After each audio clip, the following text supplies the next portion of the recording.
पंकज चौधरी को उत्तर प्रदेश भारतीय जनता पार्टी की कमान सौंपी गई तो माना गया कि अब पंकज चौधरी मोदी मंत्रिमंडल से इस्तीफा दे देंगे, क्योंकि जिस वक्त उनको उत्तर प्रदेश भाजपा का मुखिया बनाया जा रहा था उस वक्त वो समय का पड़ाव वो था जब विधानसभा का चुनाव और उनके उत्तर प्रदेश अध्यक्ष बनने का कालखंड, इस दोनों के बीच में लगभग एक साल से भी कम का समय था। तो देश के सबसे बड़े सूबे में चुनाव हो जिसमें विधानसभा की 403 सीटें हों, 25 करोड़ से ज्यादा की आबादी हो और 15 करोड़ से ज्यादा मतदाता हो जिस प्रदेश में, उस प्रदेश में भाजपा के अध्यक्ष को पूर्णकालिक होना ही चाहिए।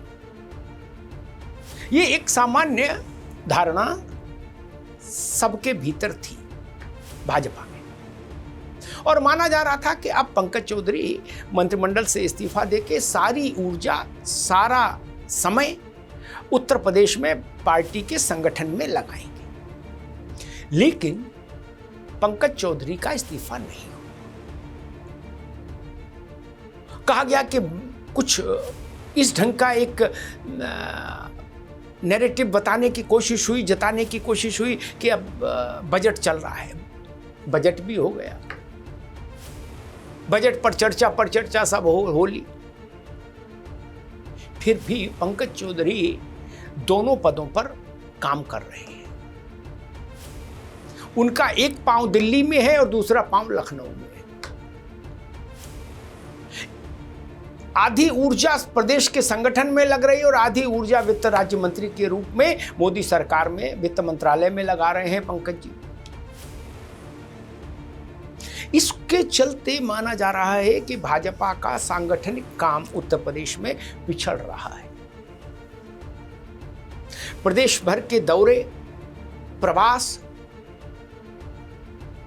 और हर विधानसभा क्षेत्र के पार्टी के प्रमुख कार्यकर्ताओं से व्यक्तिगत संवाद, इन तीनों कसौटियों पर प्रदेश अध्यक्ष के लिए अभी समस्याएं आ रही हैं, क्योंकि उनके पास उतना समय ही नहीं होता। ये बड़ी विचित्र बात है। भाजपा में वैसे भी एक पद एक व्यक्ति का सिद्धांत है, यहां उस सिद्धांत का भी उल्लंघन हो रहा है। प्रायोरिटी की दृष्टि से देखें, प्राथमिकता की दृष्टि से देखें तो ऐसा नहीं कि पंकज चौधरी के रहते वित्त मंत्रालय में अमन चैन है और वित्त मंत्रालय काम कर पा रहा है, ऐसा तो कुछ है नहीं। वहां तो मान लीजिए पंकज चौधरी ने जो रहेगा वो ठीक है। मुख्य चेहरा है निर्मला सीतारमण, मुख्य रूप से निर्मला सीतारमण है वहां। अब उनके साथ एमओएस में किसी को भी रहे, कोई भी रहे, उसको तो वित्त मंत्रालय नहीं चलाना ना, उसकी भूमिका तो सीमित है। लेकिन उत्तर प्रदेश में भाजपा के मुखिया की भूमिका सीमित नहीं है, उस पर जिम्मेदारी बड़ी है, उससे अपेक्षाएं बड़ी हैं, उसके सामने चुनौतियां भी उतनी ही बड़ी होंगी। प्रदेश पदाधिकारियों का चयन होना है, पार्टी के आनुषंगिक संगठनों और मोर्चों की इकाइयों का गठन होना है, और सबसे बड़ी बात उत्तर प्रदेश को मथना है, मथानी लेकर। और उस मथने में ऊर्जा लगेगी, श्रम लगेगा, समय लगेगा, शक्ति लगेगी, सामर्थ्य लगेगी, तब उत्तर प्रदेश मथ पाएंगे पंकज चौधरी। उनके पास उतना समय, श्रम, शक्ति और ऊर्जा दिख रही है क्या? अभी तक उसका दिग्दर्शन नहीं हुआ, निदर्शन नहीं हुआ कि वैसी ऊर्जा, क्षमता, समय, सामर्थ्य उन्होंने प्रदर्शित की हो। आपको याद होगा कि जब अमित शाह उत्तर प्रदेश के प्रभारी महासचिव बनकर आए थे और उन्होंने उत्तर प्रदेश का जिम्मा अपने ऊपर लिया था राष्ट्रीय महासचिव के रूप प्रभार में, उस वक्त उन्होंने पूरे उत्तर प्रदेश को मथ के रखा था। फिर चाहे उसके बाद प्रदेश अध्यक्षों को देख लीजिए, लक्ष्मीकांत वाजपेयी हो, स्वतंत्र देव सिंह हो, केशव प्रसाद मौर्य हो, इन सब लोगों ने भी उत्तर प्रदेश को मथा, पांव पांव घूम घूम के लाखों कार्यकर्ताओं से सीधा संवाद करके, प्रवास करके, निवास करके। शायद ही कोई तहसील बची हो जहां स्वतंत्र देव घूमे ना हो अध्यक्ष के रूप में। शायद ही कोई तहसील बची हो जहां लक्ष्मीकांत वाजपेयी न गए हो। शायद ही कोई तहसील बची हो जहां केशव मौर्य न गए हो। उत्तर प्रदेश छोटा प्रदेश नहीं है, ये पांडुचेरी, मेघालय और त्रिपुरा नहीं है। ये उत्तर प्रदेश है जो खुद में देश है, एक देश जैसी स्थिति है जिसके पास। ये वो प्रदेश है भाई। यहां चुनाव में पूर्णकालिक अध्यक्ष ही नहीं, अत्यंत सक्रिय पूर्णकालिक अध्यक्ष चाहिए। केवल पूर्णकालिक से भी काम नहीं चलेगा। पूर्णकालिक वो दफ्तर में रहे, संघ पार्टी मुख्यालय में रहे तो भी काम नहीं चलेगा। पीपल कनेक्ट, जनता के साथ जुड़ाव और संवाद, वो प्रक्रिया अभी तक शुरू नहीं हुई। और विधानसभा के चुनाव में 1 साल भी नहीं बचा।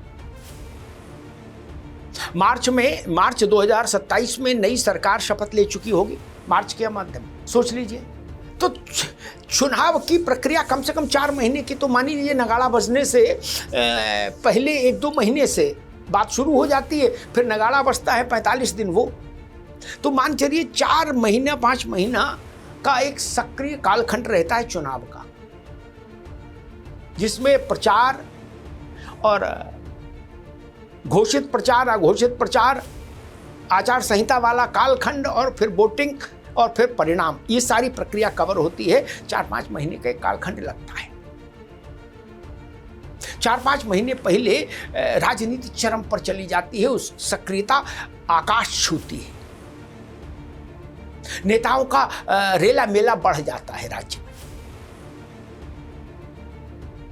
इसलिए मैं कह रहा हूं कि पंकज चौधरी क्या 2 पदों पर रहते हुए उत्तर प्रदेश भाजपा के साथ न्याय कर पाएंगे,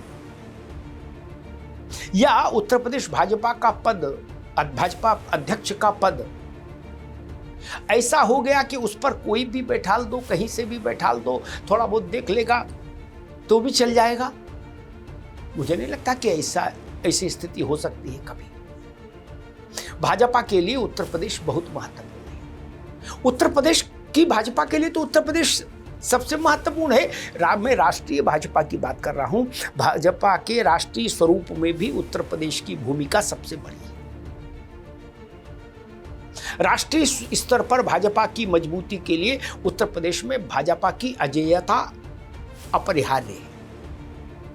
उत्तर प्रदेश में भाजपा अजेय रहेगी तो दिल्ली में मजबूत दिखेगी, अन्यथा दिल्ली में भी कमजोर दिखेगी। इसलिए मैंने कहा कि इस बार उत्तर प्रदेश बेहद महत्वपूर्ण है। और पंकज चौधरी के साथ अभी की जो स्थिति है, जो भूमिका है, उसको देखते हुए कार्यकर्ताओं में थोड़ी सी दुविधा है, संशय है। वो तय नहीं कर पा रहे कि समझ नहीं पा रहे कि अध्यक्ष किस ढंग से काम करना चाहते हैं और क्या काम करना चाहते हैं। केवल माल्यार्पण के कार्यक्रमों से संगठन नहीं चलते ना। आप नए अध्यक्ष बने, स्वागत हो गया, बुलडोजर से भी स्वागत हो गया, बिना बुलडोजर के भी स्वागत हो गया, ठीक है। अब काम, बैक टू वर्क, और परिणाम तो काम से ही आएगा। और वो काम, मैंने जैसे कहा, उत्तर प्रदेश को राजनीतिक तौर पर मथना होगा, और उसको मथने के लिए समय और ऊर्जा दोनों चाहिए। इसलिए ये सुगबुगाहट है भाजपा के भीतर कि पंकज चौधरी को प्रदेश अध्यक्ष की भूमिका पर पूरे मन से, मनोयोग से काम करने के लिए ये ज़रूरी है कि वो मोदी मंत्रिमंडल से अपनी भूमिका से मुक्ति पाएं, वित्त राज्य मंत्री के रूप में अपनी भूमिका को छोड़ें, दिल्ली की भूमिका को विराम दें और लखनऊ की भूमिका में पूरी तल्लीनता से रमें। अब देखना है कि भाजपा आलाकमान इस मामले में कब और कैसे फैसला करता है। और पंकज चौधरी ने अपनी इच्छा पार्टी आलाकमान से जताई भी है कि नहीं जताई है कि मुझे दिल्ली से विश्राम दीजिए, मुक्ति दीजिए, ताकि मैं उत्तर प्रदेश में परिणाम दे पाऊँ, मेहनत कर पाऊँ, पूरी शक्ति और सामर्थ्य के साथ वहाँ जूझ पाऊँ, लग पाऊँ। ये बड़ा प्रश्न है। लेकिन इस प्रश्न पर उत्तर प्रदेश में भाजपा के संगठन का बहुत कुछ निर्भर करेगा। राज्य का पार्टी का अध्यक्ष दो नावों पर सवारी करे तो मानकर चलिए कि संगठन का नुकसान होने की संभावनाएं बहुत बढ़ जाती है। नाव एक ही होनी चाहिए, या लखनऊ की या दिल्ली की। धन्यवाद।